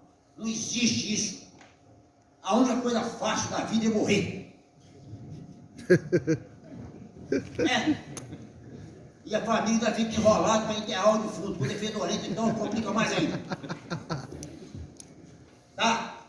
Tudo depende de trabalho, depende de sistematização e depende do que o Gustavo falou. Resolve o que você vai ser. Resolve. Porque o cara quer fabricar tudo, quer fazer tudo, e aí ele não faz nada. Mas tem tempo de ficar de vagabundagem. Então, quando você tem fala de seleção genética de abelhas, melhoramento de abelhas, tá? Melhoramento nada mais é que você escolher as características que você quer e replicar para o material. Agora, quando a gente fala em abelha, tem um problema. Você tem uma variação de zangão aí. Ah, eu falei inseminação. Tá. A inseminação também não é aquela maravilha que ele conta, o cara vê lá, sabe? Não é não, tá? Você gasta um tempo grande para inseminar uma rainha. Aí eu duvido. Um produtor de rainha que tem que entregar 500 rainhas por semana, se ele vai inseminar 500 rainhas, ele vai ter que morar no inseminador lá. Vai criar um cabo na testa, botar um parafuso. Tá? E aquilo cansa, tá? Quem já trabalhou no laboratório aqui para fazer isso? Tá no microscópio, arrebenta a gente. Pescoço, coluna, sabe? Tem um macete que a gente usa que é fazer uma almofada por cima para encostar a cabeça, tá? Então todo mundo acha que é fácil, não é? Mas é possível ser feito. E vocês mesmo já fazem isso. Como é a ruim de vocês, eles fazem o quê? Continuam criando ou mata? É pra ele.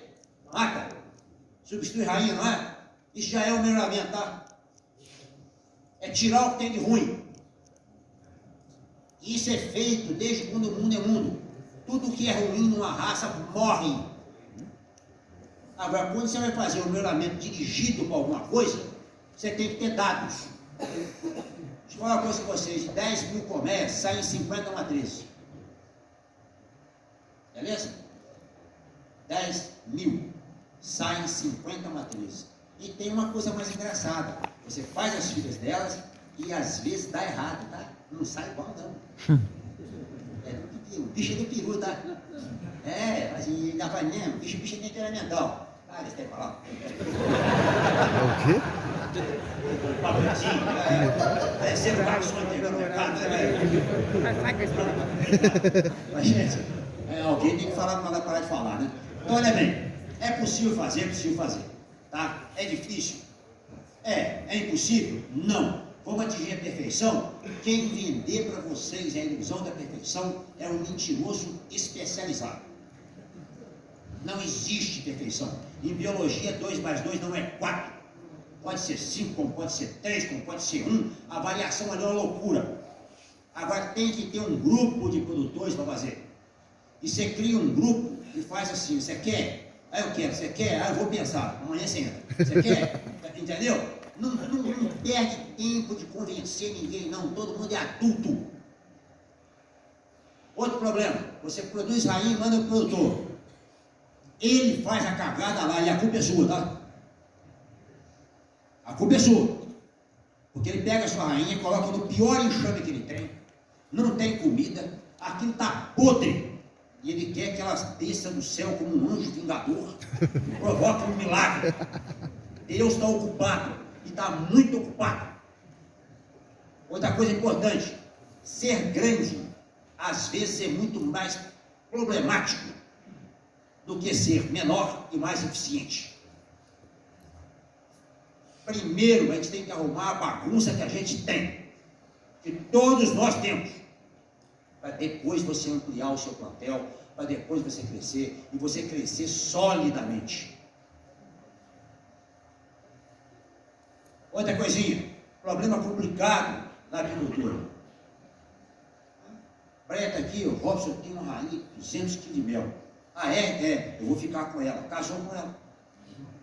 Aí ela morre. Esse material genético faz o quê? Morre. A pessoa tem uma agarração a uma rainha que parece que agarra mais do que a mulher dele. Entendeu? O material genético bom, gente, tem que ser replicado com o maior número possível de pessoas. Vou fazer uma pergunta simples aqui. Quem é que tem mel do ano passado guardado aí? Levanta a mão para mim. Você tem guardado porque você não quer vender? Ou você estava esperando o preço? Vai, Jauás, você que tem mel. Esperando o preço. Aham. Mas tem mercado, não tem? Tem. Então tá bom. Então ninguém tem mel do ano passado. Beleza? Gente, quanto nós aguentarmos produzir, nós temos mercado. Às vezes o preço não te agrada, mas o mercado está lá. O mercado está lá. Então nós temos que melhorar esse material. E outra coisinha, quando você começa a botar material bom no seu apiário, você começa a produzir zangões involuntariamente na região inteira. Esse é um processo que a gente usa na nossa região. Então tem pessoas às vezes que nunca foram na casa da gente, mas tem tempo de ficar de conversa enfiada em grupo de WhatsApp. Eu não faço parte de nenhum, eu não tenho essa paciência, tá entendendo? Eu até invejo a pessoa que tem, não tem essa paciência. O cara não conhece o que você faz, não faz o que você faz, não tem a coragem de fazer o que você faz e critica o que ele não viu. Tem que criar esses saberes vão enxamear, vão espalhar na região um material genético bom. Com isso, você vai aumentar a possibilidade da fecundação das próximas princesas com um material genético melhor. Aumentar a possibilidade. Para você melhorar uma região, você leva 10 anos colocando no campo material genético seu. O criador comercial de abelhas geralmente não faz isso. Porque como você trabalha com placa de cera alveolada inteira e trabalha com rainha jovem, estou falando de profissional, tá, gente? Não estou falando de caixoteiro, beleza? Ficou claro? Ficou claro? Claro. Beleza? Caixoteiro é o cara que põe para lá e vai lá pilhar de vez em quando, quase como um urso. Aí tem urso pardo, urso preto, né? Urso polar, tudo parecido. Muito bem. Ele conduz a colmeia a produzir apenas fêmeas. Na natureza, ela faz diferente. Ela produz uma quantidade de zangões para enxamear.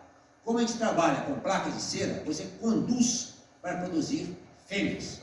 Assim sendo, você acaba aprisionando esse material genético nos seus apiários e dando uma possibilidade menor para que eles cresçam. Então, se vocês quiserem melhorar a região de vocês, troquem suas raízes e permitam que ela produza pelo menos um pequeno pedaço do quadro. Não precisa comprar cilindro de zangão, basta cortar a ponta no favo do levado. Senhor, está rendendo, né? Produza o material genético. Agora, tem que formar grupo para fazer, porque o plantel tem que ser maior. Ah, quem é que vai replicar o meu material? Não tem problema. Se você não quiser fazer, você vai mandar esse material para quem produz rainha, seja lá quem for, desde que seja de confiança seu. E esse cara vai replicar esse material para você. Ah, mas vou mandar minha rainha para o fulano, vai botando, para Zé, para Gustavo, vai. Então como é que vocês acham que faz com genética do mundo? Você acha que ela monta um laboratório de genética, sabe? Baratinho, tem quantos milhões hoje? Uns 20? Uns 30 milhões de reais. Para fazer, trocar só da galinha de granja dele lá, não, é. Você paga para fazer isso. Todo lugar é assim. Resolve o que você quer fazer. As rainhas que são melhoradas vieram produzir uma coisa que as minhas. Aí sabe o que costuma acontecer? O cara tem 3 melgueiros para cada caixa. Aí ela enche de mel e faz o quê? Para. Não tem onde botar mais. Aí a outra ruim também tem tempo. Para. Aí fica igual. Igualzinho. Então, moçada, vou falar uma coisa com vocês, tá? Antes de dar um passo em genética, antes de vocês se lançarem numa coisa dessa, primeiro, aprendam umas coisas mais básicas. Isso eu falo que aprendam por quê? Porque eu estou aprendendo até hoje, graças a Deus. Até hoje. O dia que eu falar assim, eu já sei o que eu quero, está na horinha de morrer, então eu prefiro continuar burro e viver mais uns 600 anos. Eu acho que daqui a 600 anos eu vou aprender 0,5% do que a abelha sabe. Meio. O resto não vai ser dúvida. Porque hoje eu tenho muito mais dúvida do que certezas. E todo dia eu vejo que eu estava errado em um monte de coisa. Tá? Todo dia. E não pensem vocês que é muito confortável descobrir que está errado, não. Para algumas pessoas isso é uma coisa tão difícil que ele se transforma no seu inimigo porque você alertou ele sobre o erro. Para mim não, tá? Para mim isso é o maior prazer da minha vida. Procurem a padronizar o manejo de vocês, a estandardizar o material, aprender a manejar essas promessas corretamente, ver aonde é que está cometendo os erros sistemáticos. Cada ano é diferente do outro, cada florada é diferente do outro. Acabou aquela época de floradas vastíssimas. Entendeu? Você tem alguns lugares. Aprendam primeiro o básico, uma agricultura básica, não é de capturar enxanga, não. O basicão lá, ó, que tem que dar carboidrato, que tem que dar não sei o quê, que tem que alimentar. Ou você está numa área, eu vou mexer mel orgânico, tá? Como é que eu tenho que fazer o melhor que eu posso fazer? Qual é a melhor condição que eu posso ofertar esse enxame? Quando vocês explorarem o máximo do que vocês têm, maravilha, vamos dar um passo à frente. Faz um calendário apícola assim, prega em 2 lugares, tá? No teto da cama assim, ó, em frente ao vaso sanitário, você lembrar o tempo inteiro. O que tem que fazer hoje, para daqui a 2 meses já está pronto. Porque se você perder o bypass da apicultura, você perde a safra inteira. E fica reclamando que a culpa é da abelha, não é do vagabundo, do jeito que não fez nada, não. Entendeu? Façam isso, sistematizem isso. Comecem a aprender, brincar com números, entendeu? Numera as colmeias, anota a produção de cada uma. Aí depois com esses dados na mão, é possível fazer. Entenderam? Não é fácil, não, mas é possível fazer. Aí você escolhe, eu vou fazer, vou pagar para fazer, vou comprar pronta, não sei o que lá mais. Aí cada um escolhe o seu caminho. Não tem problema. Olha, você, todo mundo nessa sala aqui é livre para escolher qualquer caminho. No entanto, a partir da hora que você escolhe o seu caminho, você é escravo permanente de suas decisões.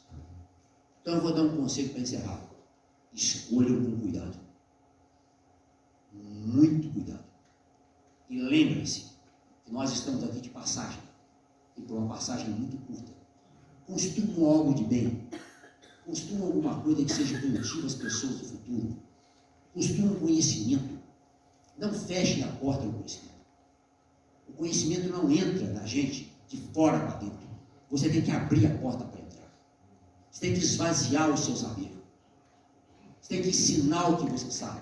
Se vocês passarem pela vida sem ensinar o que vocês sabem, sem aprender o que todos nós podemos ensinar ao outro, vocês serão apenas inúteis. E jamais serão lembrados por ninguém por alguma utilidade prática. Procurem, então, aprender o que a abelha faz. A abelha aprende, ensina a outra, evolui. E nós estamos evoluindo. Agora, é possível melhorar? É possível. É possível atingir um patamar de eficiência bom? É. Hoje a eficiência da agricultura brasileira gira em torno de 50% a 60%. Isso é o seguinte, mais da metade do plantel às vezes não produz. De quem é essa incompetência? É da abelha ou é nossa? A agricultura é um tripé. genética, manejo e florada. Nós dominamos 2 pés desse tripé. Então a incompetência é nossa. Mas nós temos que definir o que nós queremos fazer, com o que nós queremos. E outra coisa, tá? Cuidado com essas ondas de mercado. Própolis, quanto é que é? 800 conto por quilo. Vamos produzir própolis. Aí seleciona a abelha para própolis. Aí o própolis dá uma despencada. Vamos produzir mel. Aí está todo mundo na própolis lá. Produzir pólen. Rapaz, escolhe o que você vai fazer, cara. Para de brincar, moço. Escolhe uma ou duas coisas e fica ali. Fica ali. Mas seja bom no que você faz. O máximo que você puder fazer. Agora, toda pessoa que falar com você que fazer melhoramento africanizado é impossível, faz favor, tá? A gente pode ser até bobo, porque a gente nasce bobo e morre bobo. Mas burro, não. Burro é opção. E geralmente essa pessoa que afirma não tem conhecimento básico das coisas que está falando.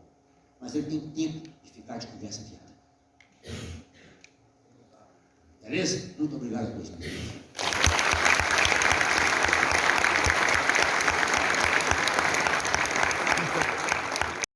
Era isso aí.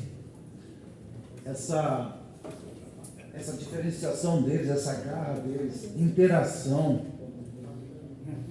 e até esse egoísmo deles, que lá no sul eles trabalham entre eles, mas eles fazem e eles não ligam muito pra gente não, viu? Lá eles receberam bem a gente, assim, politicamente falando, mas como apicultor não, porque eles acham a gente preguiçosos e desinteressados.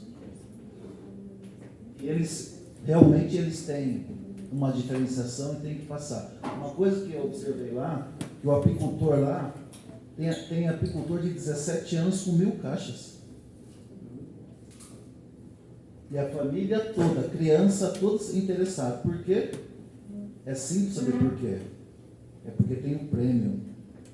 No final da colheita, todos eles ganham dinheiro. É só por isso que vai. Essa é a verdade. Se o cara tem 50 caixinhas aqui com abelha, que ele pegou aí no mato, ele não vai ganhar dinheiro, porque não tem essa tecnologia que eles, essa perseverança toda deles aí. Então a molecada vai, né, 17, 18, 19, você pode olhar a plateia deles que era muito jovem. Por quê? Porque eles gostam de abelha, de apicultura, eles gostam do dinheiro. E no final vem. Eu vi negócio lá na mesa lá de R$1 milhão. Os caras transferindo pelo celular. Então é isso, essa é a diferença que a gente precisa trazer para cá. E é uma pena que depois que eu fiz essa gravação, que eu pensei em passar isso aqui, eu não teria feito com tanta tremedeira assim, pelo celular, teria feito um capricho melhor. Mas a gente vai... Uma outra coisa que eu queria falar, eu percebo também que aqui em São Paulo o pessoal não tem muito hábito de congressos. E precisa ir. O primeiro congresso que eu fui com o Eloy foi na Joinville. Nossa, eu pensei que era um outro mundo, era só Joinville, Brasil. O tanto que você vê e aprende, você não vai aprender na internet, não vai aprender no seu apiário sozinho. É troca de experiência. Então tem que ter, qualquer congressinho tem que estar lá. E quase sempre ele é maior do que a gente imaginava que seria para a gente. Esse congresso aqui, para mim, esse segundo congresso aí, para mim foi gigante, porque o interesse deles, eles não escondem o conhecimento, não escondem o que eles têm de bom. Você pode conversar com qualquer um no corredor, que eles vão falar para você tudo o que eles sabem. Não é, Eloy? Para um, conversa, eles falam tudo. Se quiser ir visitar eles, se quiser uma rainha, ele te arruma. Aqui não, aqui a gente é cada um para si. Por isso que a gente não consegue ir sozinho. Um ou dois se destaca, né, aqui no sul e fica quietinho, não fala nada, não distribui, fica quietinho lá no dele. Mas também poderia ganhar muito mais que ganha se tivesse essa interação. Você viu o Robson falando que pega o material genético, distribui, passa para alguém que pode estudar isso aí e distribuir para todo mundo. Não esconde ele. Até porque a rainha tem um tempo de vida útil, né? E ela pode servir para muita gente, inclusive voltar para você. Era isso aí. Obrigado, Eduardo, pelo trabalho que você fez. Alguém tem alguma pergunta? Ou comentário? Esse Robson, ele é a grande apicultor lá em Espírito Santo, tá? Não é nem do Sul. Bom? Estou ouvindo. Pessoal, todos receberam a revista? Já está na praça. Quem não recebeu, procura o Eric aí, depois que ele leva na sua casa. Não é esse. Pessoal, nós terminamos um curso básico de apicultura aí semana passada. Tem alguns alunos aqui. Obrigado por vocês terem vindo, tá? São novos apicultores e já estão aí preparando para a produção de mel de laranja para o ano que vem, né? Tá. E nós temos o próximo curso dia 26, 27, 3 e 4 de dezembro já, né? E a nossa próxima reunião vai ser 7 de dezembro, porque próximo dia 2 de novembro é feriado, né? Então não vai haver. Certo? Vamos todos assinar a lista? Vamos por sorteio e também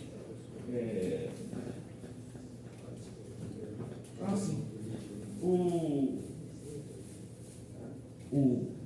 Edivaldo, ele esteve lá em Israel e trouxe o mel lá de Israel.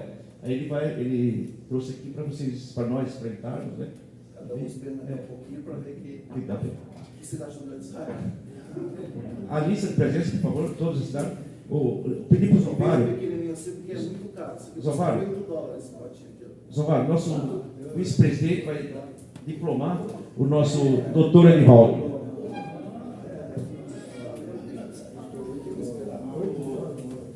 Cadê a foto?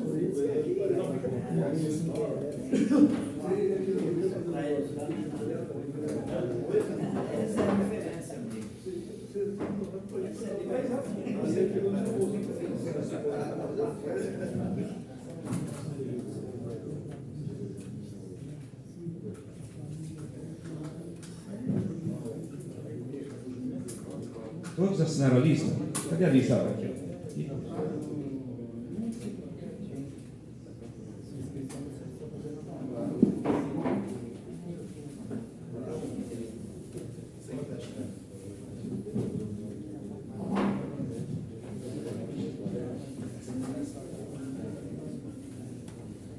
Vamos sortear, por favor, de número 1 ao 37, ao 38, mas 38 fica fora. Luiz, dê um número para nós. Pode ser o seu, hein?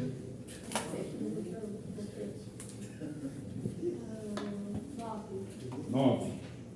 Primeiro nós vamos sortear. Olha, está com a sacolinha aí para sortear. Tá, desculpa. Agora foi o 9. Já foi, já saiu. Foi o 9.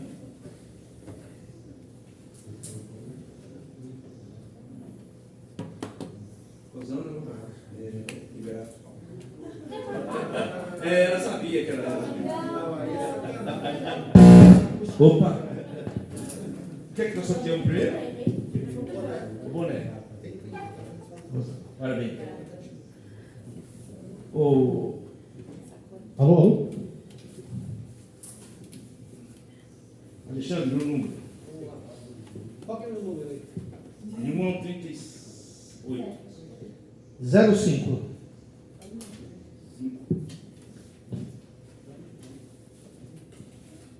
João Nilson. Por favor. Mais um boné.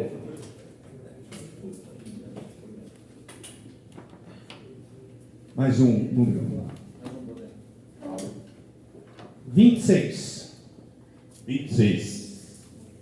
Geraldo. Ô, Geraldo. De novo, Geraldo. Toda vez você é sorteado, meu? Mais um. Já estava no canto. Passa por 29.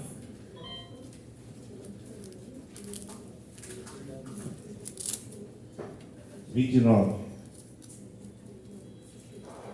Sebastião Alexandre. Pula. Esse sou eu. Próximo. Você não quer? 29. De novo. Número 24. 24. Armando Maroni. Armando? Arnaldo? Mazone. Mazoni, sei tudo. Cadê o Arnaldo? Arnaldo, Parabéns. Mais um. Quem é cabeludo que nem eu, chegou na hora. Número 10. Número 10. Luísa Vanini. Agora vamos. Tem duas plantas aqui, duas mirras, né? Isso, mirra. Uma mirra para Número 31. 31. Dá 10 que eu faço só o número aqui. Só. 31. Nossa. Paulo Guimarães, é isso? Paulo Guimarães? Ô Paulo.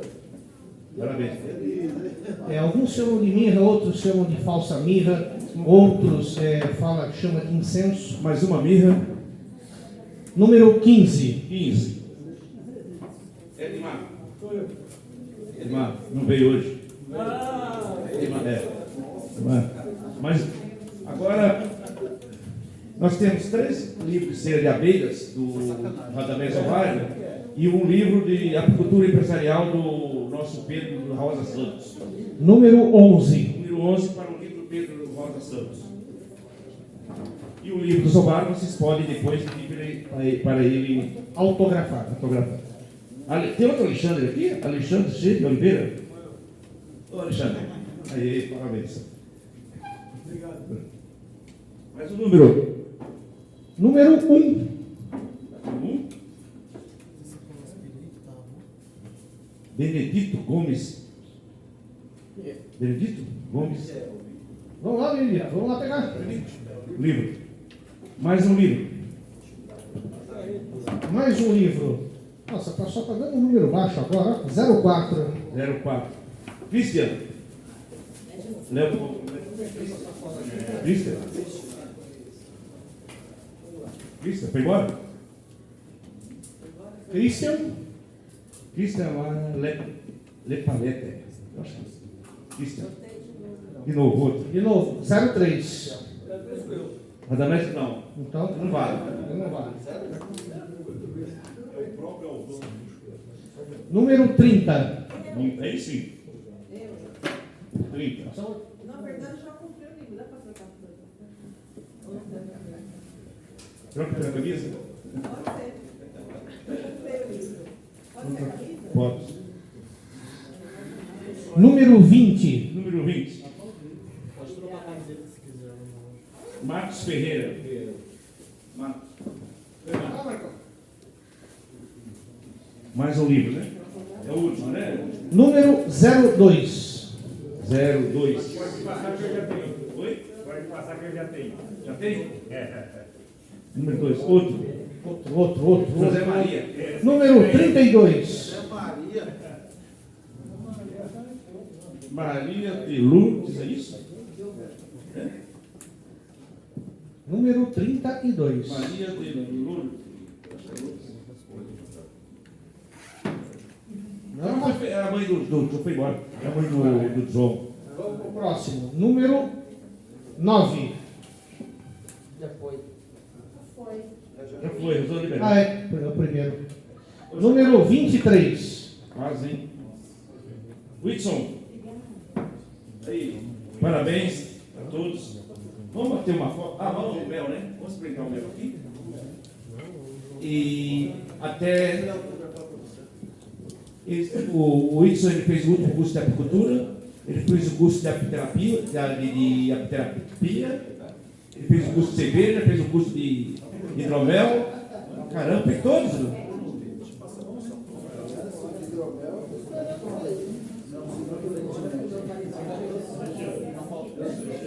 Pessoal, a foto, por favor.